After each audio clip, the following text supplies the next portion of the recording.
মাধব, যারা আমায় এড়িয়ে চলে আমারও কি তাদের সাথে ঠিক একই রকম আচরণ করা উচিত? না সখী, তাদের এড়িয়ে চললে তো তুমিও তাদের মতোই হয়ে যাবে। কিন্তু তারা তো আমার কথা একটুও ভাবে না, যেন আমার কোনো অস্তিত্বই নেই। তাহলে তুমি তাদের জন্য নিজেকে কষ্ট দাও কেন? মানুষকে ভালোবাসা ভালো, কিন্তু মাঝে মাঝে কিছু মানুষের জন্য ততটাই জলে নামতে হয় যতটা তারাও তোমার জন্য নামছে। তুমি যদি একাই তাদের জন্য 7 সমুদ্র পার করে দাও, আর তারা যদি করতে পেরেও তোমার জন্য 1 হাঁটু জলেও না নামে, তাহলে সেই স্থান বা সেই সম্পর্ক তখনই ত্যাগ করা উচিত। তাদের কথা মাথা থেকে কিছুতেই বের করতে পারি না। বারবার শুধু মনে হয়, কেন কেন এমন করলো।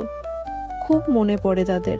মন তো চন্দনের মতো হয় সখী, যাকে ছোঁয়ে তারই সুগন্ধ আপন করে নেয়।